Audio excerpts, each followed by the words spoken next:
Preparou alguma coisa pra gente, Marcos? Preparei algumas questões que eu acho que vale a pena que as pessoas se coloquem, Tá. sabe? Em primeiro lugar, você, seja lá qual dificuldade você está vivendo, experimente fazer o exercício de parar de ter pena de você. As pessoas estão muito habituadas a terem pena delas mesmas, como se elas fossem sempre vítimas, como se elas sempre fossem coitadinhas. Numa certa medida eu posso mesmo ser vítima das coisas, mas eu preciso parar de ter pena de mim, porque isso ajuda muito pouco. A vida não é justa? Não, não é justa. Não há justiça econômica, social, moral, ética? Não, não há. E tudo bem, estamos todos submetidos a isso, mas a gente precisa parar de se vitimizar tanto. Essa é a primeira coisa. A segunda coisa é tenta olhar as coisas de uma forma mais realista, porque normalmente, e isso o Beto faz bem, ele olha as coisas de uma forma muito realista. Normalmente a gente pinta as coisas com as cores do nosso desejo, né? Eu queria, eu gostaria. Qual é a situação exatamente que eu tenho? Né? O que é que eu tenho hoje? E o que é que eu posso fazer com isso? Com isso. Então, vamos tentar. Por exemplo, uma das coisas que eu mais tenho saudades na minha vida é do abraço da minha mãe, e que eu jamais terei novamente, porque ela já não está mais aqui. Tudo bem, ela não está, é uma realidade. O que é que eu posso fazer com isso?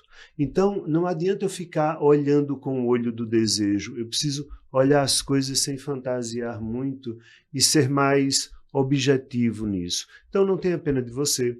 Seja um pouco mais objetivo na forma de olhar as coisas e, sobretudo, pare, que a gente já começou a falar aqui, de responsabilizar o mundo pela sua vida. Qual é a sua responsabilidade pela vida que você tem?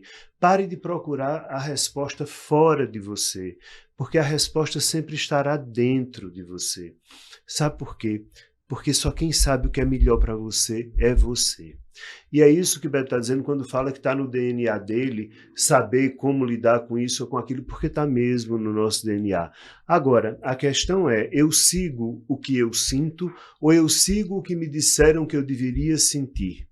E muitas vezes a gente segue o que ensinaram a gente. Então, eu acho que se você segue esses pontos que eu dei, você vai ser uma pessoa muito mais livre.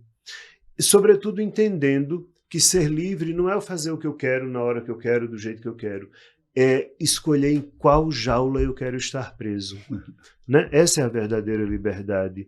Porque sempre haverá uma jaula. Agora, eu estou na jaula que eu quero estar, ou eu estou na jaula que a minha família colocou, que a sociedade mandou eu ficar, que os costumes disseram que eu deveria estar. A gente escolhe as nossas. Quando a gente olha para Beto no meio do oceano, que parece que está no meio do nada, ele se sente absolutamente integrado a ele mesmo e a gente se sente assustado. Mas por que ele está integrado? Porque ele está na jaula que ele escolheu. E essa jaula chamada oceano foi uma escolha dele. Aliás, todo mundo, muita gente provavelmente, hoje não porque deu certo, mas muita gente deve ter dito, rapaz, não faz isso, que tu vai se dar mal, né? Porque quando a gente vai fazer uma coisa, é o seguinte, se der errado, todo mundo avisou que ia dar errado. Também, né? O que devem rotular você, eu sou um especialista, sabe do quê?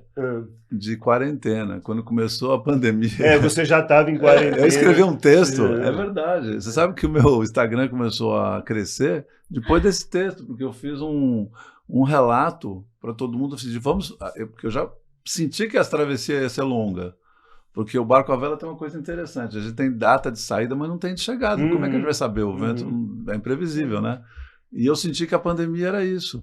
A gente não tinha data de chegada. Eu falei, gente, eu vou fazer um texto colocando alguns pontos para as pessoas ficarem atentas, porque a maior, vamos dizer, cilada que a gente pode aprontar para a gente é criar uma expectativa. Você fala, vou chegar a tal dia. Se não chegar, você vai ficar frustrado. A pandemia vai acabar em junho. E se não acabar? O que você vai fazer com você em junho? Né? E foi o que aconteceu. A gente foi vendo, o negócio foi prolongando, as pessoas foram ficando deprimidas. Porque elas criaram uma expectativa. Quer dizer, esse foi um dos aspectos, tem outros aspectos. Sim, né? Sim. Mas o fato de eu ter ficado muito tempo comigo me ajudou demais. Porque quando começou a pandemia, eu falei, bom, estou aqui no meu barco. Né? O que eu preciso para o meu barco fazer a travessia segura? Já estava acostumado. A primeira coisa é cuidar daqui, ó, da minha mente. Entende o que eu disse no começo? É um Aham. exercício de seja realista, olhe de forma realista para as coisas, sem, né, pintar, amanhã tudo estará Essas 3 resolvido, perguntas ou são amanhã... essenciais para a gente saber se Isso. estamos no caminho realmente que devemos estar.